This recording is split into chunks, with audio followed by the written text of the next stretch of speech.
Orang Islam menganggap bahwa berkeyakinan bahwa Islam itu benar. Tapi ia menjadi penegak-penegak ajaran demokrasi. Ya. Padahal ajaran Islam itu kedaulatan itu di tangan Allah. Sedangkan demokrasi itu kedaulatan di tangan rakyat. Ini menjadi penegak-penegak ajaran demokrasi. Di mana semboyan mereka yang sudah tidak asing adalah dari rakyat untuk rakyat dan oleh rakyat untuk rakyat. Ya. Dia meyakini bahwa ajaran Islam itu benar. Ya. Kedaulatan itu di tangan Allah. Dia menjadi penegak-penegak ajaran demokrasi. Ya. Di mana demokrasi itu, kedaulatan itu di tangan manusia, di tangan rakyat. Kan Allah dihina.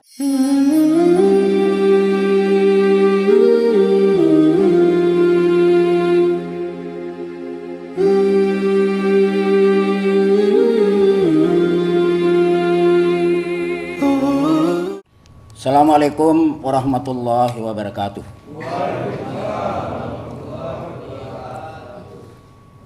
Alhamdulillahi ala nikmatil imani wal islam. Asyhadu an la ilaha illallah wahdahu la syarikalah wa asyhadu anna Muhammadan abduhu wa rasuluh. Allahumma sholli ala Muhammadin wa ala alihi wa sahbihi ajmain wa ala man ittaba'ahum bi ihsanin ila yaumiddin. Amma ba'du.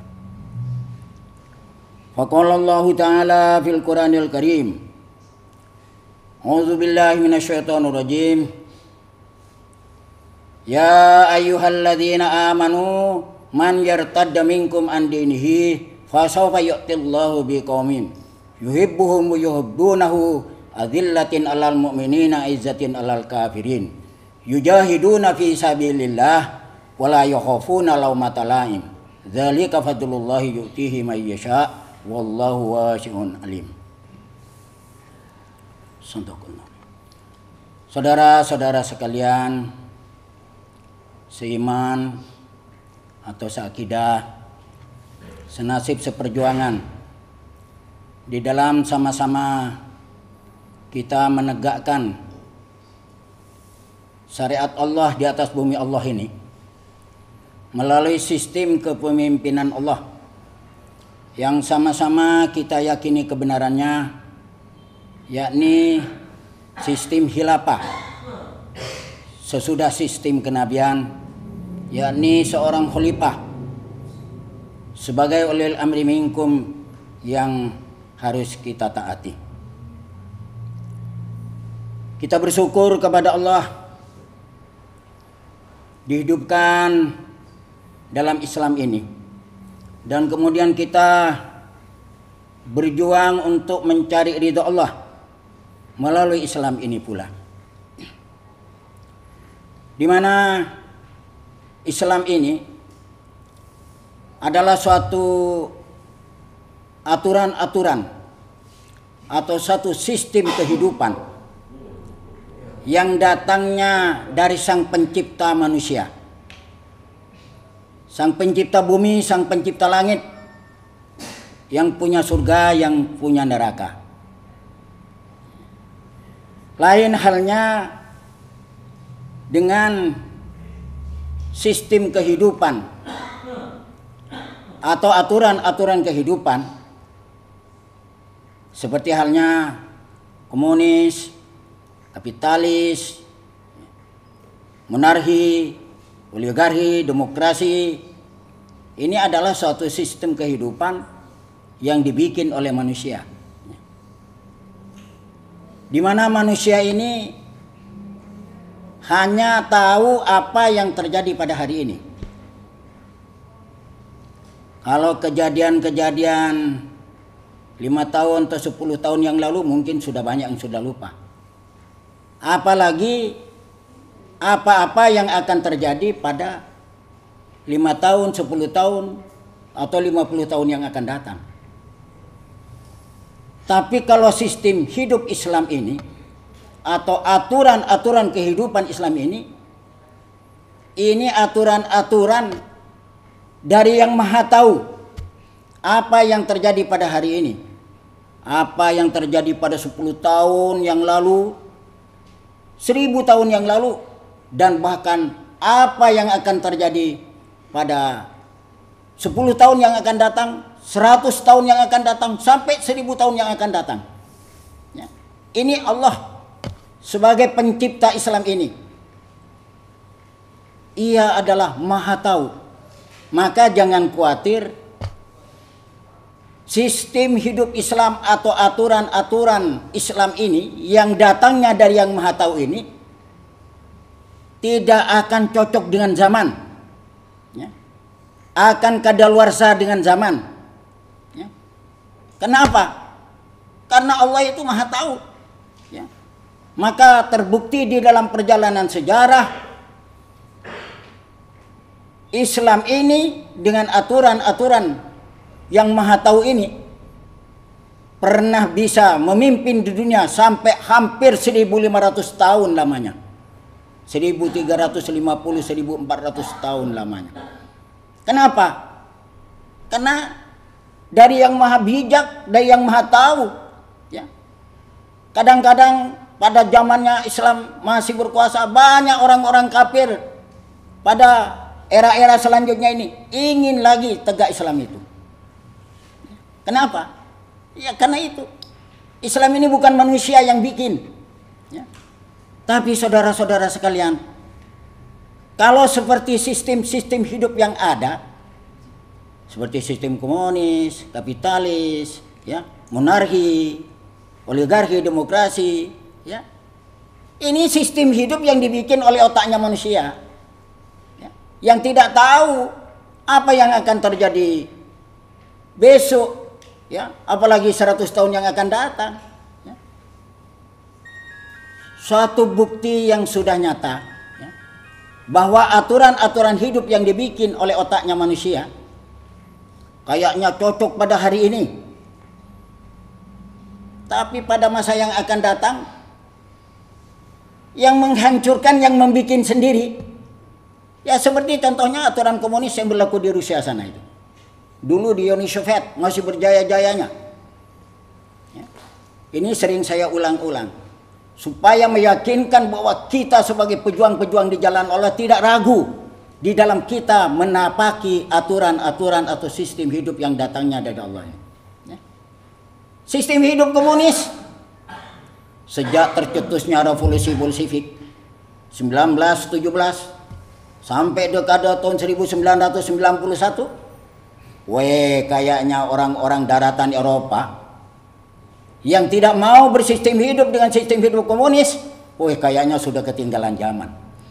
Tapi apa jadinya? Apa kenyataannya? Siapa yang menghancurkan aturan hidup komunis itu? Siapa yang merobohkan lambang komunis yang sangat kokoh, boleh dikatakan tembok Berlin di Jerman Timur itu? Ini bukan orang Islam, bukan orang kapitalis, bukan musuhnya. Orang komunis sendiri. Nah inilah saudara-saudara sekalian keterbatasan otak manusia. Ya. Tapi kalau Islam ini dari Yang Maha Tahu. Jangan khawatir bahwa Islam ini tidak akan kadaluarsa dengan zaman. Tapi anehnya saudara-saudara sekalian, orang-orang Islam ini sendiri banyak yang kadang-kadang menempatkan yang punya Islam Allah ini hanya sebatas yang kayaknya manusia lebih hebat daripada Allah. Ya. Seperti contohnya, coba kita lihat pada hari ini, Allah itu cuma diberi hak untuk mengatur sholat, puasa, haji, zakat, infak. Tapi kalau tentang ekonomi, itu kayaknya otaknya orang barat dengan sistem ekonomi yang bergelimang dengan riba itu yang lebih bagus daripada Allah. Ya. Hukum yang dibuat oleh orang-orang Belanda, ya, itu kayaknya lebih hebat daripada hukumnya Allah. Ya. Nah begitu pula kepemimpinan dan lain sebagainya. Ya kalau yang menempatkan orang-orang yang bukan Islam itu wajar-wajar. Ini kadang-kadang orang Islam sendiri. Saudara-saudara sekalian yang insya Allah dimuliakan oleh Allah. Kalau kita lihat aturan-aturan kehidupan atau sistem kehidupan di dunia ini, wah ini banyak sekali. Ya. Coba kita berpikir, berkeliling mulai dari Maroko sampai ke Maroko lagi. Banyak sistem hidup ini. Ya. Ada sistem hidup komunis yang berlaku di Rusia. Ada sistem hidup kapitalis yang berlaku di Amerika. Ada sistem hidup monarki yang berlaku di Inggris. Ada sistem hidup demokrasi yang berlaku di mana-mana. Ya, yang sekarang diagungkan oleh bangsa-bangsa di dunia ini. Ya. Dan ada juga sistem hidup Islam. Ya. Dari sudut pandangan Islam, dari banyaknya aturan-aturan hidup ini sebenarnya cuma bisa dibagi dua. Yang pertama adalah sistem hidup dari yang menciptakan manusia, yaitu Islam. Yang kedua, sistem hidup yang dibikin oleh otaknya manusia itu sendiri. Dari sudut pandang Islam, sebenarnya cuma bisa dibagi dua. Yaitu sistem hidup yang datangnya dari Allah, yaitu Islam yang menciptakan manusia, dan sistem hidup yang dibikin oleh otaknya manusia ini sendiri. Saudara-saudara sekalian, untuk berjalannya sebuah ajaran secara baik dan berkesinambungan, ini ajaran apa saja, ya, ini dituntut adanya pemimpin yang sesuai dengan ajaran itu sendiri. Ya.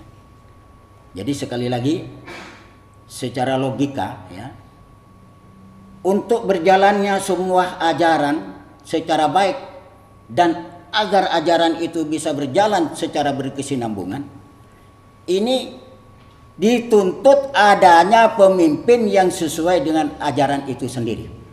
Ya. Saudara-saudara sekalian, orang menganut suatu ajaran karena dia meyakini bahwa ajaran itu yang ia anut itu benar.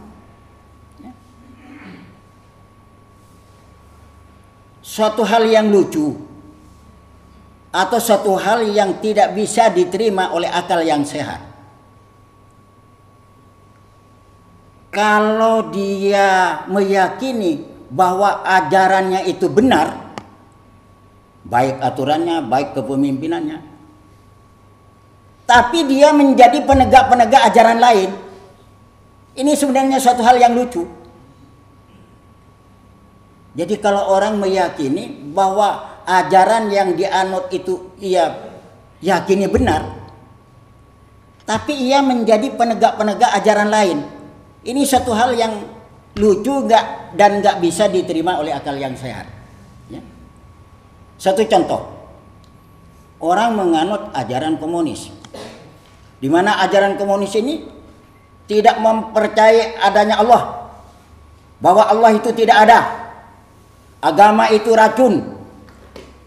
Setiap orang yang berpikiran tentang agama itu harus dimusnahkan. Itu ajaran komunis. Ya. Menganggap bahwa Allah itu tidak ada. Agama itu racun. Ya. Dia menganut ajaran komunis, tapi ia menjadi penegak-penegak ajaran Islam. Ini satu hal yang lucu sebenarnya. Dan nggak bisa diterima oleh akal yang sehat. Ya. Nah begitu pula orang Islam meyakini, ya, bahwa Islam itu adalah benar. Ya. Tapi ia menjadi penegak-penegak ajaran komunis. Hinakan. Dia menjadi penegak-penegak ajaran begitu. Tuh. Nah begitu pula saudara-saudara sekalian. Orang meyakini Islam, bahwa Islam itu adalah ajaran benar. Hak pembuat hukum itu adalah Allah. Tapi ia menjadi penegak-penegak ajaran demokrasi, di mana hak pembuat hukum itu adalah manusia. Padahal sudah jelas di dalam surat 5 Al-Maidah ayat 50. Afa hukmal jahiliyah yabghun. Apakah hukum jahiliyah hukum manusia yang orang-orang beriman ini kehendaki? Wa man ahsanu minallahi hukman liqaumin yuqinun. Hukum siapa kata Allah yang lebih baik daripada hukumnya Allah bagi orang-orang yang beriman itu? Nah, ini sebenarnya dari akal yang sehat sebenarnya nggak bisa diterima. Tapi saudara-saudara sekalian, karena hebatnya setan, itulah. Nah, begitu pula seperti di Islam itu, ya. Musyawarah di dalam Islam ini adalah Rasulullah dan para sahabat-sahabatnya. Sedangkan demokrasi ini adalah mukmin wal kafirin. Ya. Padahal ayatnya sudah jelas, wa qad nazzala 'alaikum fil kitab an idza sami'tum ayatil. Waduh. Inilah saudara-saudara sekalian suatu hal yang sangat memprihatinkan bagi umat Islam pada hari ini. Kalau kita melihat fenomena umat Islam pada hari ini, di mana umat Islam pada hari ini sudah mulai banyak meninggalkan ajaran-ajarannya sendiri, dan mereka menjadi penegak-penegak ajaran lain. Allah pada hari ini cuma diberi hak untuk mengatur sholat, puasa, haji. Kalau masalah hukum, wah itu orang Belanda yang lebih bagus daripada Allah. Jadi otaknya manusia lebih bagus daripada yang menciptakan otak manusia. Tuh. Kalau pergaulan, wah itu pergaulan Amerika itu yang lebih elegan. Ya kalau orang-orang yang bukan Islam yang ikut mensponsori penegak-penegak, itu wajar-wajar saja. Tapi ini orang-orang Islam sendiri. Saudara-saudara sekalian yang insya Allah dimuliakan oleh Allah. Mengapa fenomena ini menjadi begini? Musuh-musuh Islam itu mempelajari ajaran Islam dan umat Islam ini bukan 10 tahun, 20 tahun. Ratusan tahun lamanya kaum orientalis mempelajari Islam dan umat Islam itu ratusan tahun lamanya. Mengapa umat Islam ini sampai bisa memimpin dunia ratusan tahun lamanya? Bukan 10 tahun, 20 tahun umat Islam. Ya. Pada abad ke-7 Masehi itu dinyatakan oleh seorang ahli sejarah Eropa, Eparamfu, abad ke-7 Masehi itu, wah itu Eropa itu masih sangat terbelakang sekali. Ya. Inggris, Prancis, Jerman, gubuk-gubuk mereka itu masih terdiri dari gubuk-gubuk riwayat abad ke-7 itu. Andalusia itu sekarang bangunannya yang sudah tidak asing lagi, Masjid Cordova yang sudah dirubah menjadi gereja itu sudah begitu, sedangkan Eropa pada waktu itu gubuk-gubuknya masih riot. Ya. Dijelaskan oleh ahli sejarah itu, selokan-selokannya itu masih berbau busuk. Tuh. Lampu-lampunya itu masih sentir-sentir. Sedangkan Andalusia digambarkan oleh seorang penyair Prancis, Victor Hugo. Wah itu menggambarkan saatnya dengan keindahan Andalusia, di mana Eropa pada waktu itu masih sangat terbelakang. Ya. Sehingga Raja Inggris pada waktu itu, George yang kedua, dalam rangka untuk bisa mengirimkan rakyatnya ke kekhalifahan Islam Andalusia, sampai menulis surat, mohon dapatnya diterima rakyat kami yang sedang dirundung oleh kebodohan dari 4 penjuru, dari Haddammu. Coba. Inilah saudara-saudara sekalian fenomena, ya. pada masa lalu dengan umat Islam pada hari ini. Ini tidak lain saudara-saudara sekalian, karena musuh-musuh Islam itu setelah kekalahan di perang salib, musuh-musuh lain itu langsung merubah suatu taktik dan strateginya dalam menghadapi umat Islam. Di mana pada perang salib yang ketujuh itu kemenangan telak pada umat Islam.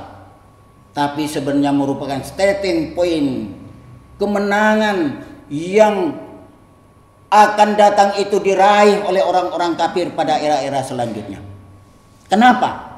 Karena setelah selesainya perang salib itu, orang-orang barat sudah tidak akan membunuh tubuh-tubuhnya lagi.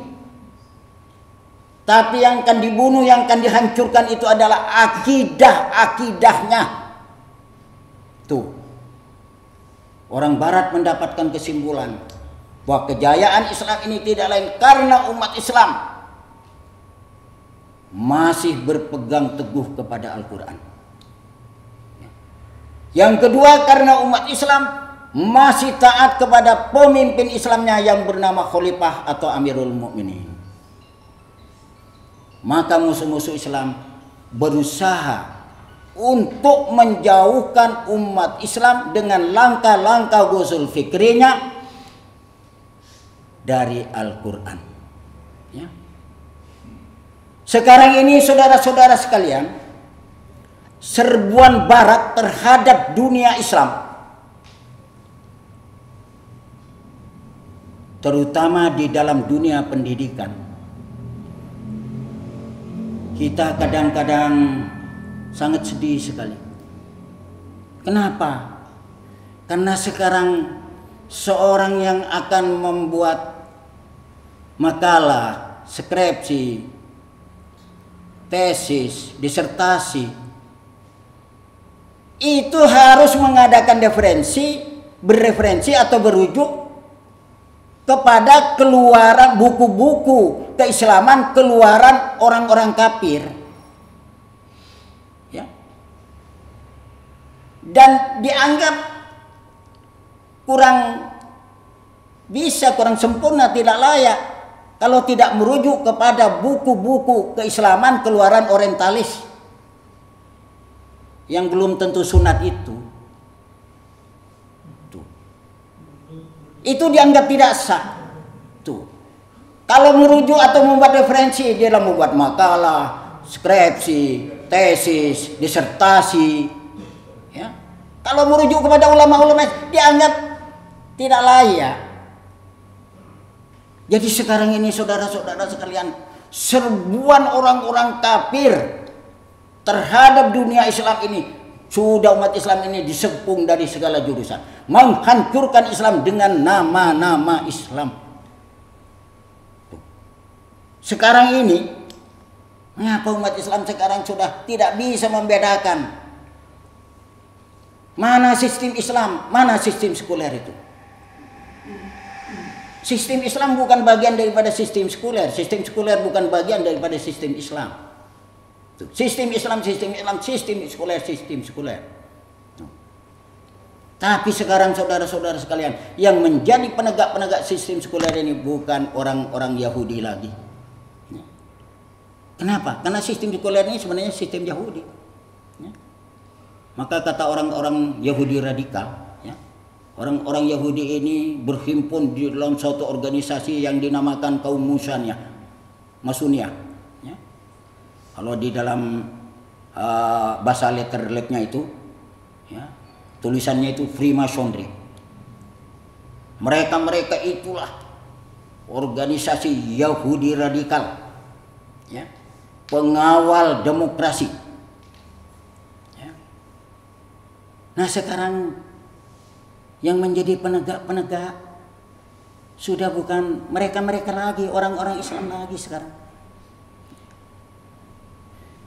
Saudara-saudara sekalian, maka oleh musuh-musuh Islam ini, umat Islam akan dijauhkan dari Al-Quran. Apa kata Gladstone? Seorang anggota Majelis Rakyat Inggris, ya, dia nggak malu-malunya megang Al-Quran di majelisnya itu. Ya. Apa kata dia? Kalau kita ingin menghancurkan Islam, jauhkan pemahaman umat Islam dari Al-Quran ini. Tuh. Sampai saudara-saudara sekalian, ya, penafsiran Al-Quran, penafsiran hadis, ya, dibikin sama otaknya sendiri. Tuh. Kadang-kadang Al-Jamaah ditafsirkan negara, oleh al-amri minkum ditafsirkan presiden. Padahal kata Rasulullah, man qala fil Qur'an bi ra'yihi aw bima la ya'lamu falyatabawa maq'adahu minan nar. Coba. Yang berani menafsirkan Al-Qur'an dengan akalnya, dengan otaknya, ya, maka bersedialah untuk nongkrong di api neraka. Saudara-saudara sekalian, keberhasilan daripada Ghusul Fikri pada hari ini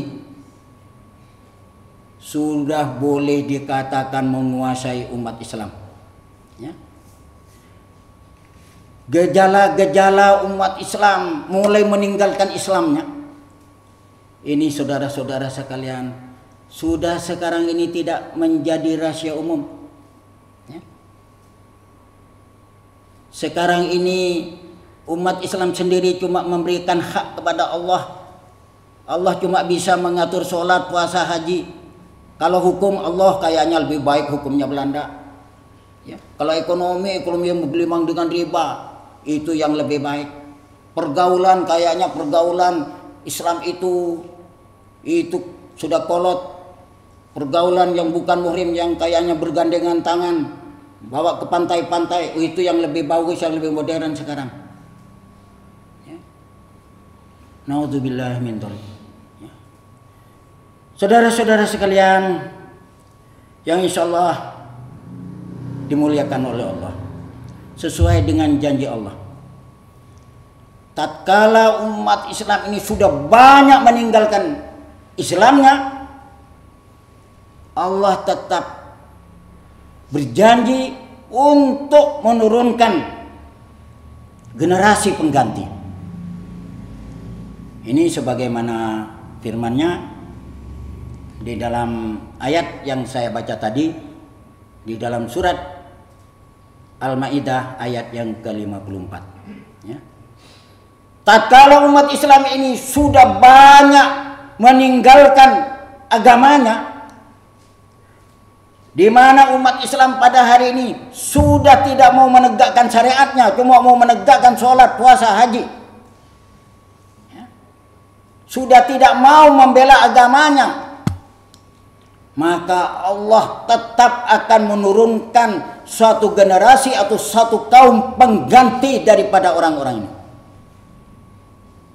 Nah, ini janji Allah sebagaimana yang saya baca di dalam mukaddimah saya tadi. Di dalam surat Al-Maidah ayat yang ke-54.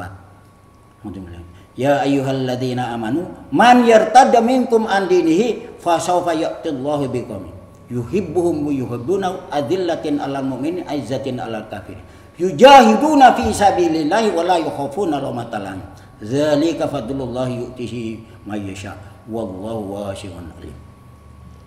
Tatkala umat Islam ini sudah banyak yang sudah meninggalkan agamanya, maka Allah akan menurunkan generasi pengganti. Di mana ciri-ciri generasi pengganti ini, kata Allah di dalam Al-Quran ini, yuhibbuhum wa yuhibbunahu. Allah mencintai mereka dan mereka pun mencintai Allah. Kemudian mereka itu adillatin 'alal mu'minin, aizzatin 'alal kafirin. Mereka itu lemah lembut terhadap sesama saudaranya dan bersikap tegas terhadap sistem-sistem kekafiran. Kemudian yujahiduna fi sabilillah. Generasi ini siap berjihad di jalan Allah. Wala yakhafuna laumata laim. dan mereka tidak takut terhadap celaan-celaan orang yang mencelanya dalam mereka memperjuangkan tegaknya syariat Allah itu. Ya. Saudara-saudara sekalian, ciri-ciri daripada kaum pengganti ini, yang pertama yuhibbuhum wa yuhibbunahu. Allah mencintai mereka dan mereka pun mencintai Allah. Bagaimana agar supaya orang-orang beriman ini bisa mencintai Allah? Ya, harus taat kepada Allah, taat kepada Rasul, dan taat kepada ulil amri. Karena kata Rasulullah itu, man ata'ani faqad ata'allah, wa man asyani faqad asyallah, wa may yuti'il amir faqad ata'ani, wa may yu'sil amir faqad asyani. Yang taat kepada Allah, yang taat kepada aku, kata Rasul, sama dengan taat kepada Allah. Yang bermaksiat kepada aku sama dengan bermaksiat kepada Allah. Yang taat kepada amirnya sama dengan taat kepada Rasulullah. Yang bermaksiat kepada amirnya ya, sama dengan bermaksiat kepada Allah. Ini ciri-ciri daripada kaum pengganti. Ya. Maka saudara-saudara sekalian, mudah-mudahan kita ini akan menjadi kaum-kaum daripada pengganti ini. Kemudian saudara-saudara sekalian, mereka itu berjihad di jalan Allah. Yujahiduna fi sabilillah, memperjuangkan tegaknya syariat Allah. Ya. Orang Islam yang tidak mau memperjuangkan syariat Allah, ya kalau cuma beribadah secara sholat, bertasbih, bersujud. Apa bedanya dengan makhluk-makhluk yang lain? Jangan dikira makhluk yang lain itu tidak sholat, sujud, bertasbih. Ya. Kullun qad alima sholatahu wa tasbihahu, kata Allah di dalam surat An-Nur ayat yang 41 itu. Semua makhluk itu tahu cara sholatnya dan cara bertasbihnya. Jadi jangan dikira ayam itu tidak sholat. Ya. Tapi sholatnya ayam sendiri yang tahu. Ya. Manusia nggak akan tahu, orang Islam nggak akan tahu. Sholatnya orang Islam, ayam tidak akan tahu. Tapi yang jelas kata Allah, kullun qad alima sholatahu wa tasbihahu. Semua makhluk itu telah tahu cara sholat dan cara bertasbihnya. Tuh. Maka saudara-saudara sekalian, kehadiran umat Islam di atas bumi Allah ini bukan cuma untuk menegakkan sholat. An aqimud dina wa la tatafarraqu fi. Ini tanggung jawab umat Islam. Menegakkan Islam dengan berkepemimpinan Islam atau tidak boleh berpecah belah. Ini tanggung jawab umat Islam. Ya. Maka saudara-saudara sekalian, orang-orang Islam ini, orang-orang beriman, ini sudah diperintah oleh Allah untuk mendekap Islam ini seutuhnya. Ya, insyaallah ayatnya sudah hafal semua ya di dalam surat Al-Baqarah ayat 208. Ya ayyuhalladzina amanu dkhulu fis-silmi kaffah. Coba. Al-Qur'an ini tidak boleh cuma sebagian, semua harus didekap. Kalau tidak bisa diperjuangkan. Sebagaimana kata Rasulullah dalam satu hadis yang diriwayatkan oleh Abu Daud. Kata Rasulullah, perjuangan Islam ini akan berputar. Maka berputarlah kalian bersama Islam. Bahwasanya kata Rasulullah, antara Al-Quran dan kekuasaan ini nanti akan berpisah. Maka janganlah kalian berpisah dengan Al-Quran. Maksudnya, akan ada suatu masa Al-Quran ini karena tidak didukung oleh kekuasaan, hukum-hukum Allah, aturan-aturan Allah yang ada di dalam Al-Quran ini tidak bisa diwujudkan. Ini tanggung jawab, bukan tanggung jawab orang Kristen, tanggung jawab orang yang sholat. Tuh. Antara Al-Quran dan kekuasaan ini nanti kata Rasul akan berpisah. Maka janganlah kalian berpisah dengan Al-Quran. Perjuangkan Al-Quran sampai aturan-aturan Al-Quran ini bisa tegak. Terus kata Rasulullah, kan ada nanti pemimpin-pemimpin yang membuat baik, yang membuat hukum baik untuk dirinya, tapi tidak baik untuk kalian. Kalau kalian taat, kalian akan tersesat. Tapi kalau kalian tidak taat, kalian akan dibunuh. Coba. Tuh. Akan ada pemimpin-pemimpin yang membuat hukum baik untuk dirinya, tapi tidak baik untuk kalian. Kalau kalian taat, kalian akan tersesat.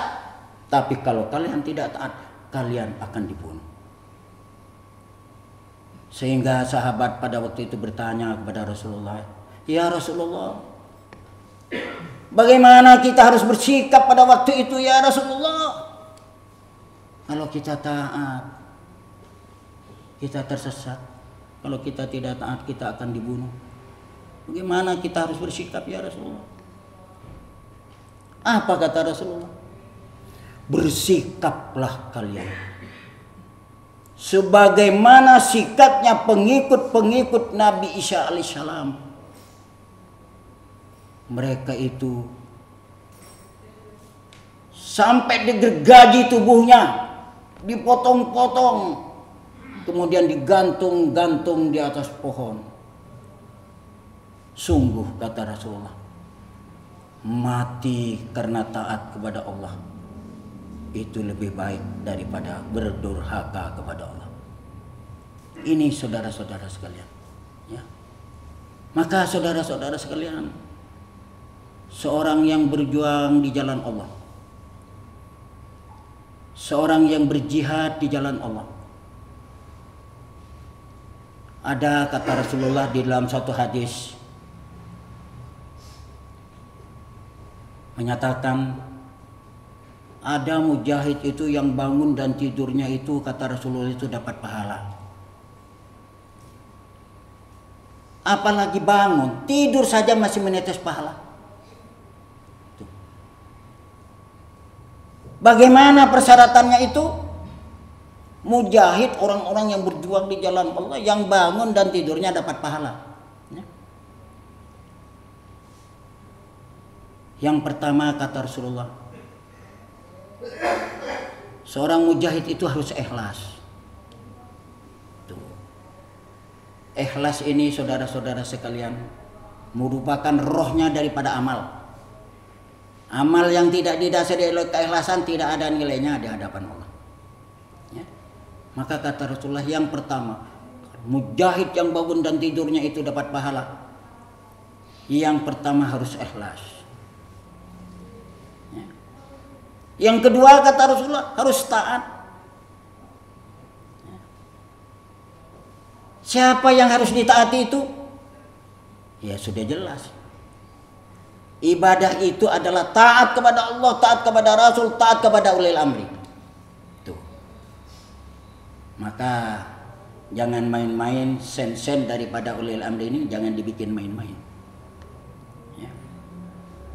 Itu persyaratan mujahid yang bangun dan tidurnya itu dapat pahala. Ya. Harus ikhlas, harus taat.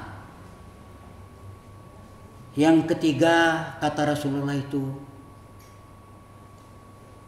menjaga uhuwah. Ya. Persaudaraan di antara sesama orang yang berjuang di dalamnya Allah, di dalam sistem Allah. Itu ruhama. Karena kata Rasulullah itu persaudaraan di dalam Islam dibagaikan satu tubuh. Sakitnya jempol kaki yang berada di bawah ini akan dirasakan oleh otak yang berada di atas. Itu yang ketiga.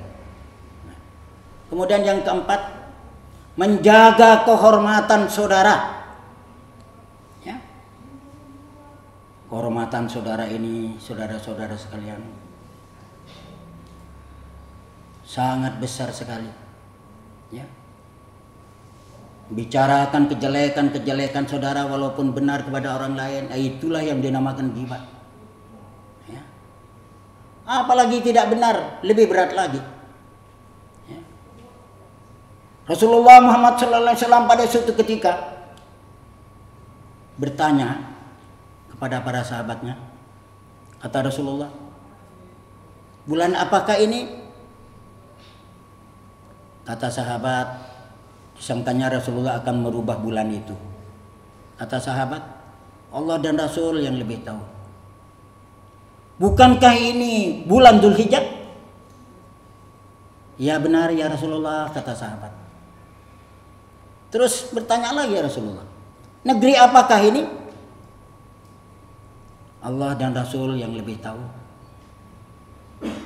Bukankah ini negeri haram? Negeri Mekah? Ya benar ya Rasulullah. Hari apakah ini? Allah dan Rasul yang lebih tahu. Bukankah hari ini adalah hari An-Nahr? Ya benar ya Rasulullah. Sesungguhnya kata Rasulullah, darahmu, hartamu, kehormatanmu adalah haram sebagaimana haramnya bulan ini, negeri ini, hari ini. Harta saudara kita walaupun sebesar kazusiwa, sama mujahid, dosanya cukup besar. Ya. Kita menyebarkan kejelekan-kejelekan saudara kita, walaupun ia benar, cukup besar dosanya. Ya. Kita meneteskan darah saudara kita walaupun cuma setetes, itu sesama mujahidnya, itu besar dosanya. Ya. Itu kehormatan saudara. Maka saya sering kalau rapat sama Merobi, sekarang ini ada gibah intelektual. Kalau kita bicarakan kejelekan saudara kita kepada seorang, paling itu yang kena sama kita sendiri. Tapi kalau gibah intelektual, satu kali pencet dari Sabang hingga ke Merauke itu tahu semua. Satu kali pencet. Tuh. Ini gibah intelektual. Ya. Itu yang keempat. Ya. Yang kelima kata Rasulullah itu, seorang mujahid itu berinfak. Infak ini adalah ukuran takwa. Wasari'u ila maghfiratin min rabbikum wa jannatin ardhuha samawati wal ardh uiddat lil muttaqin. Surga yang luasnya seluas langit dan bumi ini kata Allah disediakan oleh Allah untuk orang-orang yang bertakwa. Orang yang bertakwa itu yang bagaimana? Alladzina yunfiquna fis syarra'i wad dharra. Mereka itu tidak segan-segan mengeluarkan infaknya, ya. Walaupun dalam penghasilan seret. Ya. Nilai di hadapan Allah itu bukan banyaknya uang yang diserahkan. Ya. Nah, seperti contohnya umpamanya, ya kan? Saya punya penghasilan 1.900.000 umpamanya. 1 juta. Infak saya 10%. Ya, 100.000. Nah, besar 100.000. Ya. Tapi Amir Daulah Jawa Ustaz Hamzah punya penghasilan 100.000. Ya. Tapi dia berinfak sepertiganya. Sepertiga itu kurang lebih ya 33-35. Ya. Wah, sepertiga kata Rasulullah itu kelas elit. Padahal dia lebih kecil daripada saya. Beliau lebih kecil daripada saya. Saya 10%, beliau 3,3%, sepertiga dari penghasilannya. Ya. Maka sepertiga itu kelas elit. Ya. Ya, kalau lebih rendah lagi mungkin 20%. Ya. Lebih rendah lagi mungkin 10%. Ya. Lebih rendah lagi kalau ada tukang infak menagih, oh maaf lagi kosong ini. Padahal penghasilannya sudah 500.000. Tuh. Kalau Allah nggak bisa di ini, gitu ya kan? Infak ini adalah ukuran takwa. Maka saudara-saudara sekalian, marilah apa-apa yang disyaratkan oleh Rasulullah ini mudah-mudahan bisa kita mewujudkannya. Maka saudara-saudara sekalian, persyaratan orang-orang yang berjuang di jalan Allah.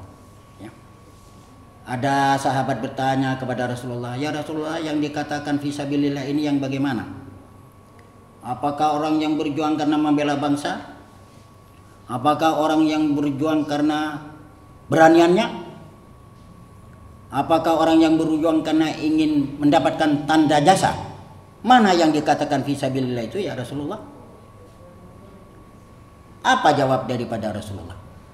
Jawab daripada Rasulullah, "Man qatala litakuna hiyal ulya fahuwa fi sabilillah." Yang dikatakan fi sabilillah itu orang yang memperjuangkan tegaknya agama Allah, dinul Islam ini supaya tegak. Itulah mujahid-mujahid di jalan Allah. Tuh. Maka saudara-saudara sekalian, persyaratan orang yang berjuang di jalan Allah ini, yang pertama dia harus berada di fisabilillah dulu. Ya. Tidak bisa dikatakan berjuang di jalan Allah kalau bukan di fisabilillah. Ya. Kenapa? Karena di luar fisabilillah itu ya sudah jelas fisabilis setan. Ya.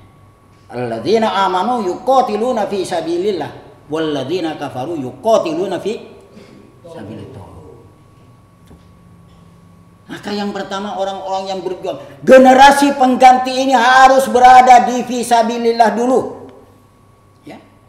Generasi yang dijanjikan oleh Allah ini di dalam memperjuangkan tegaknya agama Allah ini. Ya. Yang pertama harus berada di dalam sistem Allah dulu. Ya. Kemudian setelah berada di dalam sistem Allah, orang-orang yang berada di dalam sistem Allah ini, ya, mulai dari umat sampai kepada kepemimpinan di dalam fisabilillah ini, berusaha untuk steril dari kemaksiatan-kemaksiatan. Ya. Bukan hanya umat saja yang diobrok-obrok, ya, untuk steril dari kemaksiatan, tapi pemimpin-pemimpin yang ada ini harus introspeksi diri. Karena saudara-saudara sekalian, kalau tidak pertolongan Allah itu tidak akan sampai kepada kita. Jangan dikira pemimpin sekarang ini steril dari kemaksiatan. Rasulullah aja sebagai pemimpin, sebagai nabi, pernah membuat kesalahan, ditegur oleh Allah sehingga turunnya surat Abasah, peristiwa Umi Maktum. Apalagi pemimpin-pemimpin yang ada sekarang. Maka saudara-saudara sekalian, persyaratan perjuangan ini, ya, yang pertama harus berada dalam sistem dulu. Setelah itu orang-orang yang berada di dalam sistem ini berusaha untuk steril daripada kemaksiatan-kemaksiatan. Karena kalau tidak, pertolongan Allah tidak akan sampai kepada kita. Terutama pemimpin-pemimpin yang ada. Kalau di dalam sistem kita ini, yang mudah-mudahan ini merupakan generasi pengganti, mulai dari mas'ul ke atas. Ya. Jangan umat saja yang diobok-obok. Ini harus steril. Karena kalau tidak, apalagi Rasulullah aja pernah membuat kesalahan. Kita harus arif di dalam mengintrospeksi diri. Ya. Akhlak dan leadership sebagai seorang pemimpin ini harus betul-betul terwujud pada diri seorang pemimpin. Ya. Saudara-saudara sekalian, yang insya Allah dimuliakan oleh Allah. Mudah-mudahan apa-apa yang kita sampaikan ini, harapan kita yang pertama, mudah-mudahan kita ini menjadi generasi yang dijanjikan oleh Allah Subhanahu wa taala. Amin. Kemudian sebagaimana tadi sudah saya sampaikan, ciri-ciri daripada generasi ini sudah jelas. Ya. Terutama di dalam sistem Allah ini, orang-orang yang sudah berada di dalam sistem Allah ini harus betul-betul mewujudkan nilai-nilai apa yang dinamakan sabar dan takwa. Ya. Wa in tasbiru wa tattaqu la yadurrukum kaiduhum syai'an. Ya. Kata Allah di dalam Al-Quran surat 3 ya, ayat 120 itu. Barang siapa yang betul-betul bersabar dan bertakwa, maka kata Allah, tipu daya mereka itu tidak akan menyusahkan kamu. Masa Allah akan bohong? Ya.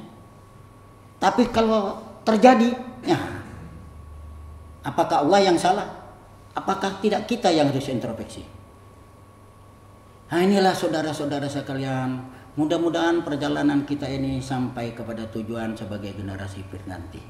Amin.